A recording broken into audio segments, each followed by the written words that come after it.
Okay, what can I say? I totally agree with you, and I'm really happy for this share.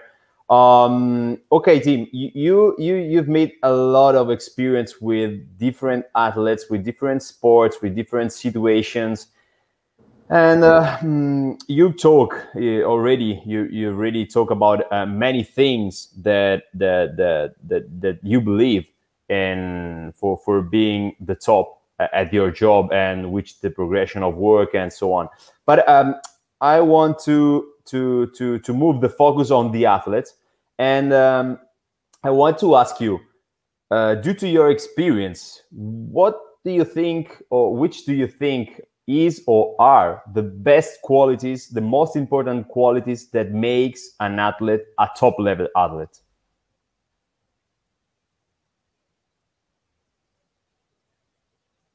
Handle the stresses incurred by high level athletes. That's the difference. Sprinting, jumping, throwing, change of direction, power, all these attributes are critical, important. But the one that can sustain the training loads of reach high level athletics from a movement perspective or orthopedic perspective, as well as from a physiological perspective, that's the difference. They're just better responders. They have higher level resistance, the higher level resiliency. They adapt faster. They learn things quicker. They can do high volumes of practice and training, and that's it. And I look at whatever you could do to facilitate that as a coach, from stress management through your training, improving their fitness reserve, so to speak. That's the key, and it comes down to a lot of key variables of okay, how do you structure your training week from a frequency standpoint, from a intensity, a volume, a density standpoint, from an exercise selection standpoint. Performance is really resiliency, and the person that's hurt, regardless of how fast or how powerful or how much force they can produce or how long they can go, is useless.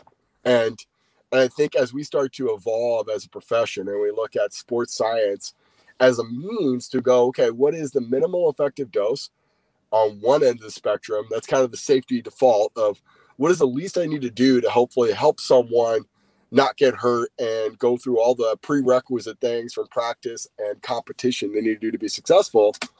But on the other end is looking at analytics, whether it's force plate or wearables or subjective markers like RP and wellness, or just simply higher level strategies like organic acid testing, blood testing, genetic testing, to say what is the upper limits to what this person can handle. Because in reality, if that person can sustain higher levels of training load, whether it's intensity or volume or duration, they should be, in theory, a lot better in the long run. So it comes down to how do we do the most possible and use science to be able to do that at the highest level, as well as, all right, if I don't have that knowledge or that ability to look deep under the hood, what is the least I need to do to hopefully help that person perform at the highest level without hurting them? So I would say 100% it's resiliency, bottom line, across all spectrums, whether it's a team sport, an Olympic sport, whether it's looking at longer duration sports or shorter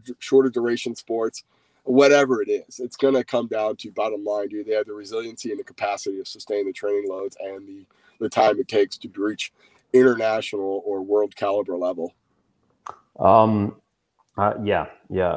Totally agree. But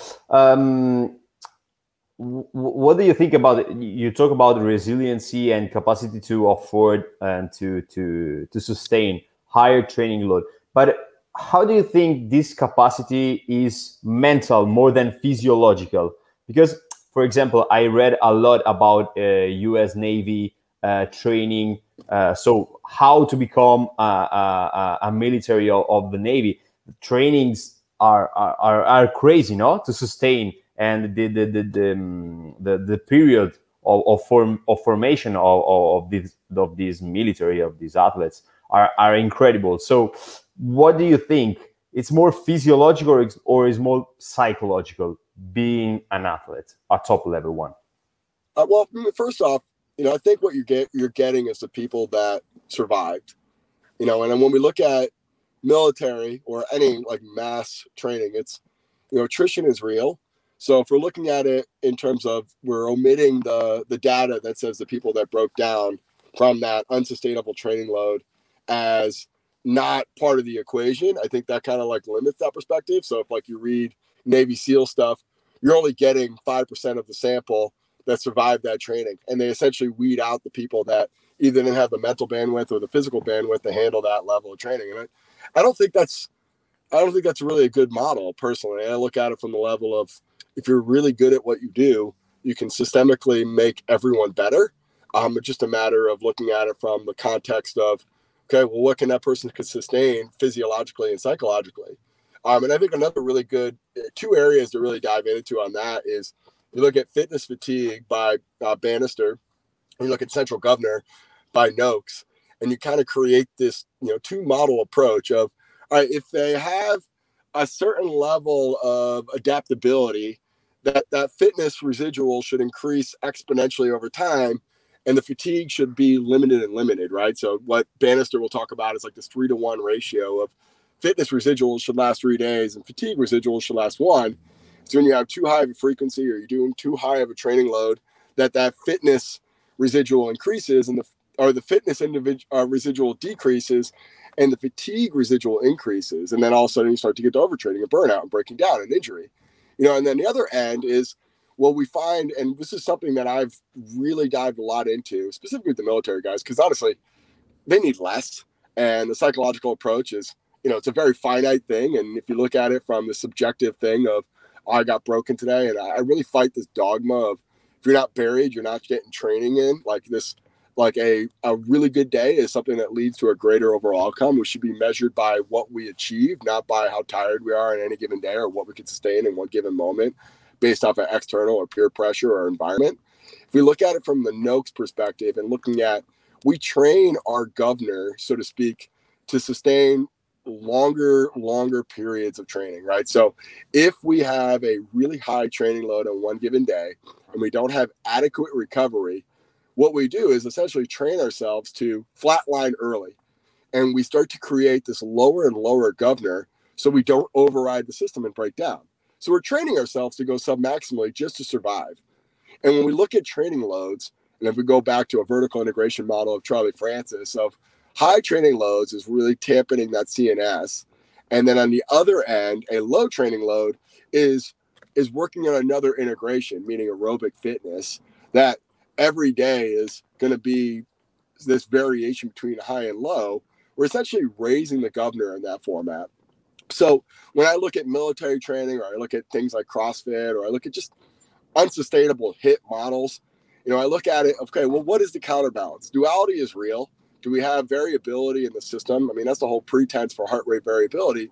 Can my heart rate have huge bandwidth, right? Can I handle high degrees of variance and low degrees of variance very well? And if I can't, all of a sudden I become very low variability and I break down prematurely. So that whole context of, what is sustainable is almost pragmatic, and looking at it, how do I approach this systematically to create a larger adaptation at the end, as opposed to just arbitrarily crushing people and saying, okay, well, psychologically we have a really hard training environment, because that's fleeting, right? And I look at that subjective day-to-day as a very futile strategy. And I look at it overall, this feeling of like, if I'm not getting crushed every single time I come to the gym, I'm failing, is a complete false and a fallacy. And we need to kind of break away from that stigmatism and look at it more long-term wise.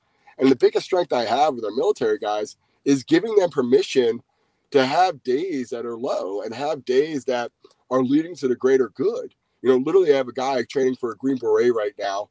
His program is 2 strength training days and 1 kin stretch day. And he always wants to go hard, absolutely hard. If not, he's not thinking it's effective. But over the last 4 years of working with this guy and getting this guy really good results from his fitness test and moving up in rank and constantly performing, he now values the idea of its ability to go out there and go through these different schools or go through these different training assignments effectively without breaking down and getting injured is a success. So he's constantly moving up because he's never moving back. And we look at different parameters as, what is the goal? Hey, what is your aerobic fitness? What's your VO2 max? What is your resiliency from an orthopedic standpoint? Can you move through a full range of motion? Can you handle the pressure on your feet walking around with boots and a pack for hours on end? And if you can't, you're going to break down. The point is mute. If you have stress fractures, if you have orthopedic things like tendonitis, tendinopathies, there's no point. It doesn't matter. So this idea that, okay, we need to train everyone like SEALs and get them broken off every single time they come in, all that's doing is lowering their governor, and they're not going to be able to perform at a higher level and not reach the goal. So I think that level of, okay, what is our purpose and our job needs to be predicated first and foremost of what is the objective. And if we don't have that clear, and we don't fully understand that, I don't care how hard you can go on any given day, you're wasting people's time. You're going to get them hurt. You're not going to be effective as a coach. That focus on what is your job. And then you can leverage the other stuff. Like you can leverage things that make people more engaged. You can turn up music. You can create a more personal bond with them. You can do really motivating things and give them really use these tools and tactics that are really real. But if that's your only strategy, good luck. If you're living this like Jocko Willink and like constantly trying to David Goggins beat the crap out of yourself, you break down, you get hurt, and you can't sustain it. This idea of like, I'm going to fast for 72 hours and then go run an ultra marathon. That's not a good plan. It's not building up on anything. That's just saying that's doing hard things to do hard things. Like, well, do base jumping, do things that scare the crap out of you. Like, that's not training. That's not performance. And if we could if you look at some of these military guys, with millions of dollars invested into these guys, if they're making it to officers or higher level branches between their training and the investment from all the other money and compensation we give them, treat them like $1 million athletes like I do with my NFL guys, my NBA guys, my MLB guys, my Olympic guys, then we should get better results. And telling that guy no, or telling that guy, hey, you should do this. And then I pass that off to our general pop. Like, I'm training you like I trained someone who's worth millions of dollars in their performance.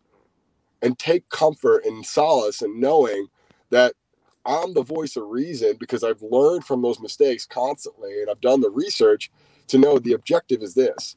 And if you want to accomplish this, we need to do these prerequisite things. And if we're at this functional level, we can't rush that, and we can't just all of a sudden artificially create an environment that supersedes that. And I think as a whole, taking that approach of looking at it, stop searching for the proverbial hard or the proverbial challenging or tapping into this thing that's just fleeting and not sustainable. Look at the long play of what their functional level is, do a better job of screening and testing, do a better job of creating goals, and then creating a plan and going through that plan and understanding there's going to be contingencies in those plans and there's going to be amendments to those plans as you go. But the bigger picture, if you do or do not reach that goal, you are effective or not effective as a coach.